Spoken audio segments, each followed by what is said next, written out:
قال رب العالمین نے فرمایا فخرج نکل جا منہا یہاں سے فإنک رجیم، تو یقیناً رجیم ہے، ملعون ہے، وإن علیک اللعنۃ، اور یقیناً تجھ پر لعنت ہے، الی یوم الدین، یوم الدین تک۔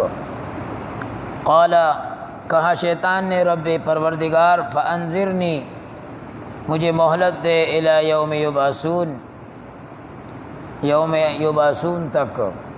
قال، فرمایا رب العالمین، فإنک من المنظرین، تو مہلت دیے جانے والوں میں سے ہے، الی یوم الوقت المعلوم، الی یوم وقت معلوم تک کے لیے۔ ماقبل ہم نے پڑھا، رب العالمین نے حکم دیا تمام فرشتوں کو سجدے کا۔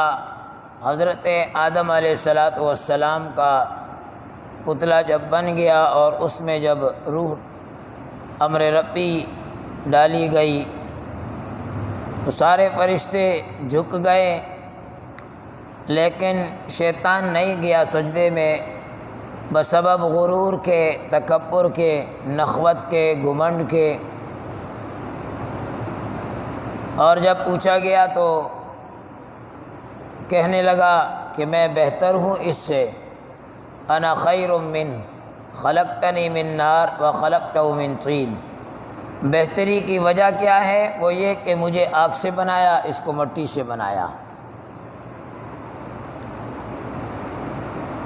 تو رب العالمین نے اپنے دربار سے نکلنے کا حکم دے دیا، ایک سجدے کے انکار کی وجہ سے۔ اور آج مسلمان نہ جانے کتنے سجدوں کا انکار کرتا ہے۔ روزانہ کے اعتبار سے ہم دیکھیں تو روزانہ 64 سجدوں کا انکار، جو ایک بھی نماز نہیں پڑھتا، ایک دن میں 64 سجدوں کا انکار کر رہا ہے۔ اس میں نفل نہیں ہے، اشراق نہیں ہے، چاشت نہیں ہے، اوابین نہیں ہے، صلاۃ اللیل نہیں ہے، تہجد نہیں ہے، نفل نہیں ہے، تحیۃ الوضو نہیں ہے، تحیۃ المسجد نہیں ہے، صلاۃ الحاجت نہیں ہے۔ یہ تو ان نمازوں کا انکار کر رہا ہے جس کو پڑھنا ہے، جو فرض ہے، واجب ہے، سنت مؤکدہ ہے، اور انسان آسانی سے چھوڑ دیتا ہے۔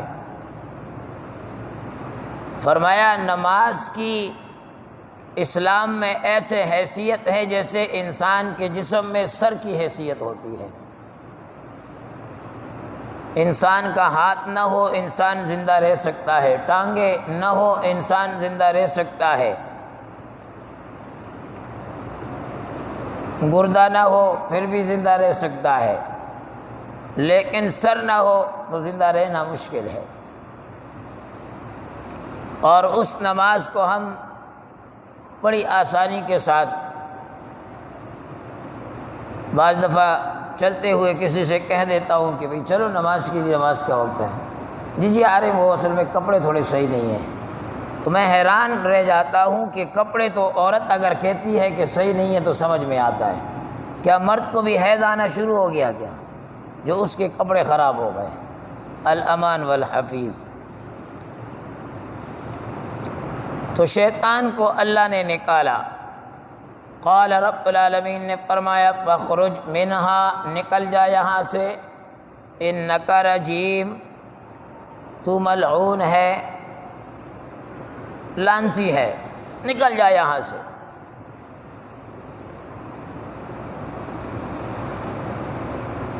تفاسیر میں آتا ہے کہ شیطان 3 جگہوں پر مایوس ہو گیا تھا۔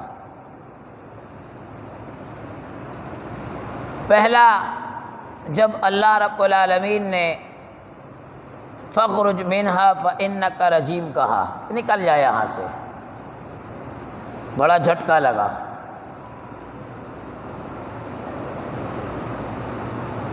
دفع کر دیا، ایک عزت کے ساتھ نکالنا ہوتا ہے، یہاں فرمایا فخرج منہا، ایک گیٹ آؤٹ ہے اور ایک بی آف کہتے ہیں، نکل جا، دفع ہو جا۔ فَإِنَّكَ رَجِيمٌ، اور پھر یہ بھی کہا کہ تو ملعون ہے، لعنتی ہے، رجیم ہے، مردود ہے، نکل جا یہاں سے۔ دوسرا فرمایا کہ شیطان اس وقت مایوس ہوا جب میرے اور آپ کے آقا، عرش اور فرش کے نبی، کائنات کے سردار، عبداللہ کے لخت جگر، آمنہ کا لال، محبوب کبریا، محمد مصطفیٰ احمد المجتبیٰ صلی اللہ علیہ وسلم، ان کی پیدائش ہوئی۔ ان کی پیدائش ہوئی تو شیطان کو بڑا دھچکا لگا۔ اور تیسرا فرمایا کہ جب اللہ رب العالمین نے سورہ فاتحہ کو نازل کیا تو اس وقت شیطان کو بڑا دھچکا لگا۔ آج فاتحہ اس سے ہم بالکل ناواقف ہیں، خبر ہی نہیں ہے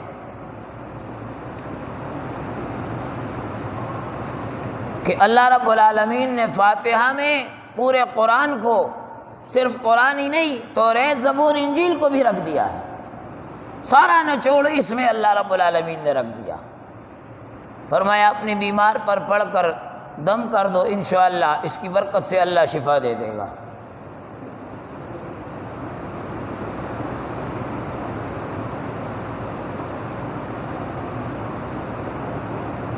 تو 3 جگہوں پر شیطان مایوس ہو گیا۔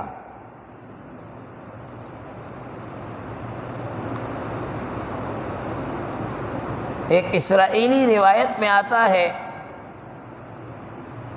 غالباً حضرت عیسیٰ علیہ السلام یا کسی اور پیغمبر کے متعلق،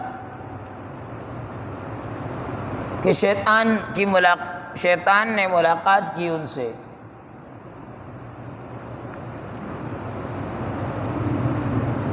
اور شیطان نے کہا کہ میں راندہ درگاہ ہو گیا ہوں، میری بخشش، میری مغفرت اب مشکل ہے۔ تو پیغمبر علیہ السلام نے کہا کہ میں اللہ کے دربار میں اللہ سے عرض کر دوں۔ کہا ٹھیک ہے۔ پیغمبر نے اللہ رب العالمین سے درخواست کر دی کہ شیطان اپنے کیے پر نادم ہے، اگر آپ اجازت دیں۔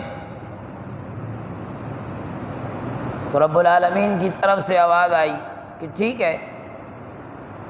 یہ اسرائیلی روایت ہے، پکی ٹھکی بات نہیں ہے۔ رب العالمین نے فرمایا ٹھیک ہے، اس کو کہو کہ جس غلطی پر یہ نکالا گیا تھا، مردود قرار دیا گیا تھا، اسی کی اصلاح کر لے۔ وہ تو زندہ سامنے آدم موجود تھا، اب وہ نہیں ہے، اس کی قبر پر جا کر اس کو سجدہ کر دے۔ تو شیطان سے کہا گیا کہ بھئی رب العالمین نے آپ کے سامنے یہ چوائس رکھ دی ہے۔ تو شیطان کہنے لگا زندے کو کیا نہیں، مردے کو کروں، زندے کو کیا نہیں، مردے کو کروں، نہیں ہو سکتا۔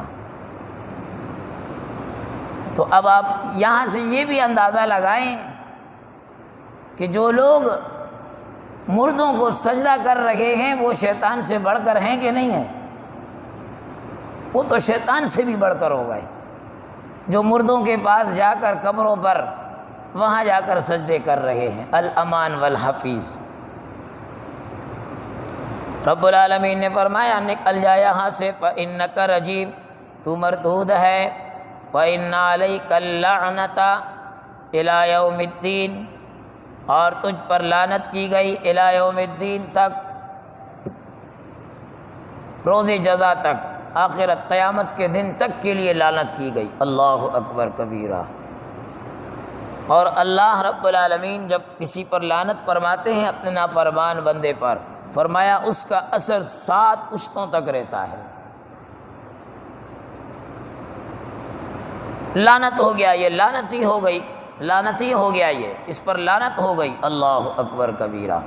اور الی یوم الدین، قیامت کے دن تک کے لیے لعنت۔ اس کا مطلب یہ نہیں کہ قیامت کے بعد لعنت نہیں ہوگی۔ ان الذین کفروا وماتوا وهم کفار، جنہوں نے کفر کیا اور اس کی موت کفر پر آ گئی، لعنت اللہ علیہم والملائکہ والناس اجمعین فرمایا، اس پر اللہ کی لعنت ہے، فرشتوں کی لعنت ہے اور لوگوں کی لعنت ہے۔ خالدین فیہا لا یخفف عنہم العذاب ولا هم ینظرون، ہمیشہ کوئی تخفیف نہیں ہے اس میں، کوئی تخفیف نہیں۔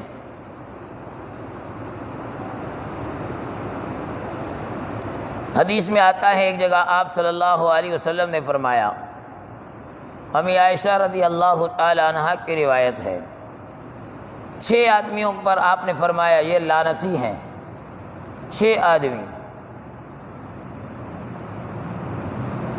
پہلا آدمی کتاب اللہ میں زیادتی کرنے والا،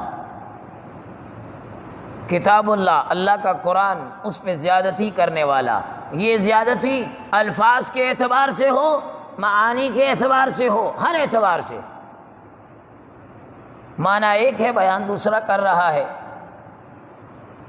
الفاظ ایک ہیں دوسرے ڈال رہا ہے، جیسے قادیانی کرتے ہیں، وہ لعنتی ہیں، مرتد ہیں، بے ایمان ہیں۔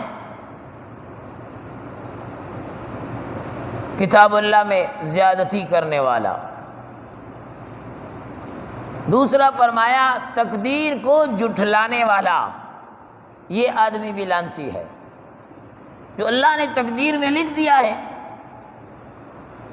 اب کوئی کہے کہ نہیں ایسے نہیں ہونا چاہیے تھا، ویسے نہیں ہونا چاہیے تھا، میں نہیں مانتا، جھٹلاتا ہے، ایسا شخص لعنتی ہے۔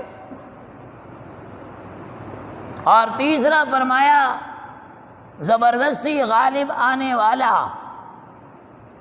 اور غالب آ کر وہ عزت دار کو ذلیل کر دے اور ذلیل کو عزت دینا شروع کر دے، یہ آدمی بھی لعنتی ہے۔ ایسا ہوتا ہے، کہتے ہیں بڑے شہروں میں بہت کچھ ہوتا ہے، تو ہمارے ہاں یہ سب کچھ آیا ہے، ہم ازہر من الشمس ہے، کتنے ہی بزرگ ہستیوں کو رسوا کیا گیا، ذلیل کیا گیا، اور کتنے ہی ذلیلوں کو عزت کا تاج پہنا کر لوگوں کے سامنے رکھا گیا۔ لعنتی شخص ہے یہ، جو اپنی طاقت کے بلبوتے پر زبردستی ڈرا دھمکا کر ایسی گھناؤنی حرکات کر رہا ہے۔ اور چوتھا آدمی جو حلال کو حرام سمجھے، اللہ نے حرام کیا اسے یہ حلال سمجھ رہا ہے، بیوی کو طلاق دے دی، اب وہ حرام ہے اور پھر بھی گھر میں اس کو رکھا ہوا ہے، گھر میں رکھا ہوا ہے، یہ لعنتی شخص ہے، کیونکہ اللہ نے کہہ دیا طلاق کے بعد وہ حرام ہو گئی، اب اسے رکھا ہوا ہے۔ شراب حرام ہے، اسے حلال سمجھ کر پی رہا ہے، گناہ کے کام کو صحیح سمجھ کر رہا ہے، رشوت کو منافع سمجھ کر لے رہا ہے،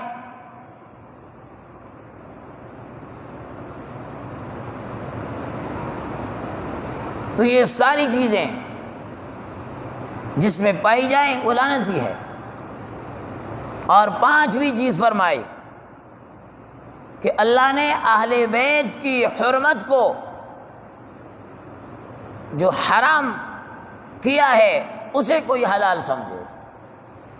اہل بیت نبی علیہ الصلوۃ والسلام کا گھرانہ،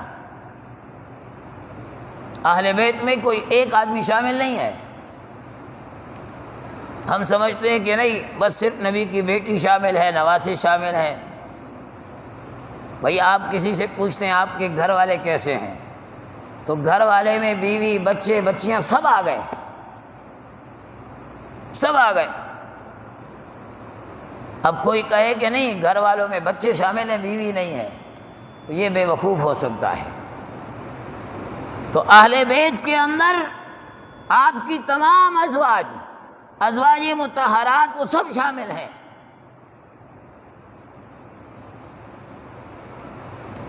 اور پھر آپ کی نسل میں، آپ کی آل اولاد میں وہ سارے شامل ہیں۔ افسوس کی بات ہے ہم ایک حضرت فاطمہ کا نام لیتے ہیں، باقیوں کا نہیں۔ بھائی باقی بیٹیاں کہاں گئی؟ نبی کی بیٹیاں تھی یا نہیں تھی؟ لیکن افسوس چونکہ ہمارے معاشرے والوں کو، ہمارے سنی مسلمان بھائیوں کو پتہ ہی نہیں ہے، کوئی دوسرا پوچھ لیتا ہے تو ہم پریشان ہو جاتے ہیں کہ یار یہ کیا۔ وہ آپ سے 20 سوال پوچھ لیتے ہیں اور آپ کے پاس کوئی جواب نہیں۔ آپ بھی پوچھیں تاکہ پتہ چلے کہ الحمدللہ ہمارا بھی دین سے تعلق ہے، ہم بھی کچھ پڑھتے ہیں، ہمارے پاس بھی کچھ تھوڑی بہت نالج موجود ہے۔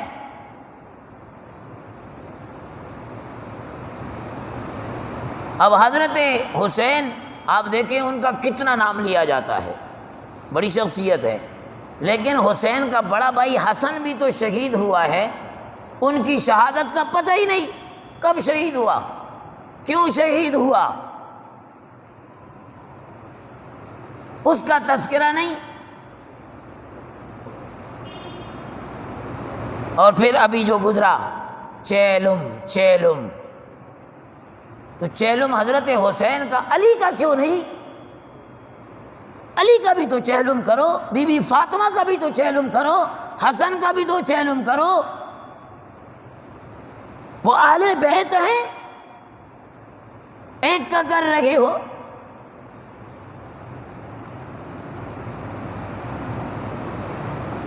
تو اہل بیت ان کی حرمت جو اللہ نے حرام کی اسے کوئی حلال سمجھے، بڑی شخصیات۔ اور چھٹا آدمی جس کو لعنتی کہا، وہ فرمایا سنتوں کو چھوڑنے والا۔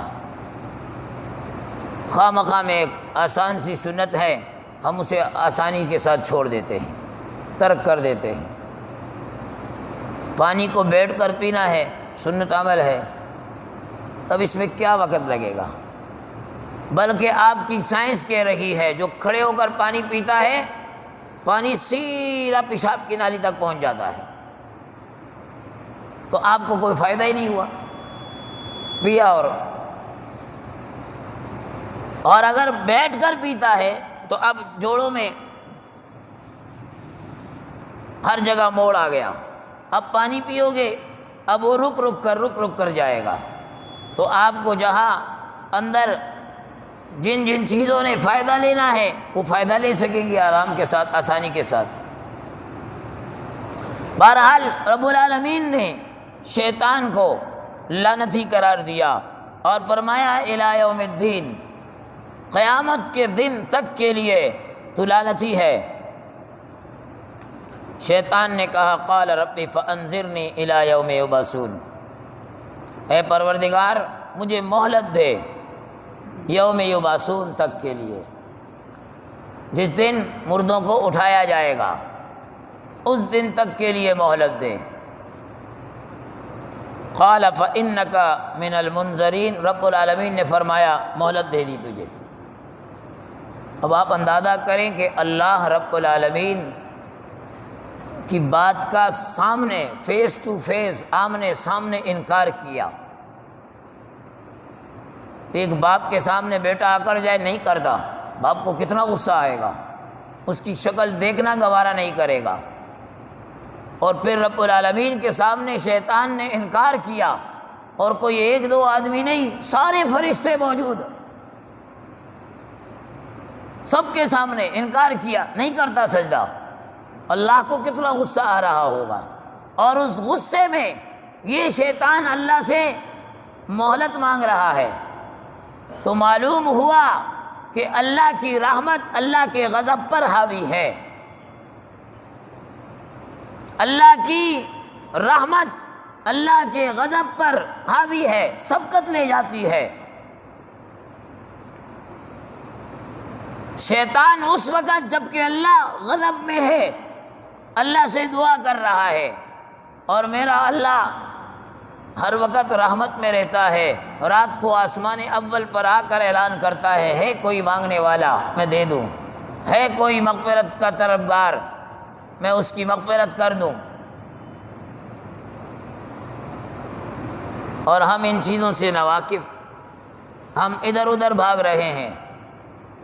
عشاء کی نماز کے بغیر ہم سوچتے ہیں کہ بس ذکر اذکار کوئی تسبیح پڑھ کر ہمیں سکون والی نیند آ جائے، ایسا کیسے ہو سکتا ہے؟ فجر کی نماز کو ترک کر کے ہم رزق کی تنگی کی شکوے شکایتیں کر رہے ہیں۔ کوئی کمزوریاں تو ہماری اپنی طرف سے ہے، رب العالمین کی طرف سے تو نہیں۔ رب العالمین نے شیطان کو ڈھیل دے دی، فرمایا لے لے مہلت دی الی یوم الوقت المعلوم، یوم وقت معلوم تک کے لیے۔ وقت معلوم اس لیے کہا کہ وہ اللہ کے علاوہ کوئی نہیں جانتا۔ قیامت کب رونما ہوگی، کب برپا ہوگی، اس کا علم رب العالمین ہی کو ہے۔ تو شیطان کو اتنی طویل مہلت دے دی، اور جب وہ دن آئے گا، روح المعانی میں کعب احبار کی طرف سے ایک روایت نقل کی گئی، فرمایا کہ جب نفخہ اولا پھونکا جائے گا اور سب ختم ہو جائیں گے، شیطان بچا ہوا ہوگا، رب العالمین فرمائے گا ملک الموت سے اس کی روح بھی قبض کرو، یہ مشرق کی طرف بھاگے گا، ملک الموت وہاں پہنچ جائے گا۔ ملک الموت سے کون بھاگے گا؟ کوئی بھاگ ہی نہیں سکتا۔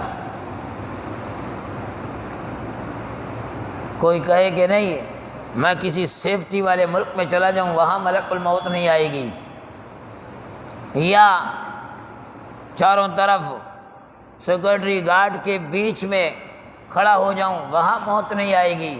موت کا ٹائم، موت کا وقت اپنی جگہ پر مقرر ہے، اٹل ہے، وہ اٹل ہے، وہ کہیں نہ کہیں سے بھی ہو وہ پہنچ کر رہے گی۔ تو مشرق بھاگے گا وہاں ملک الموت، مغرب بھاگے گا وہاں ملک الموت، سمندروں میں گھسے گا تو وہ گھسنے ہی نہیں دیں گے، ادھر جا رہے ہیں اندر، زبار سستا بیرکشا، زمین میں ادھر بھاگے گا، پکڑ لیں گے اسے سنڈاسیوں سے، اور کافی عرصے تک وہ نزع کی حالت میں رہے گا، تکلیف میں رہے گا، پھر روح قبض کر لی جائے گی۔ تو فرمایا الی یوم الوقت المعلوم، وقت معلوم تک کے لیے شیطان کو مہلت دے دی گئی۔ آگے کیا ہے انشاءاللہ کل پڑھیں گے۔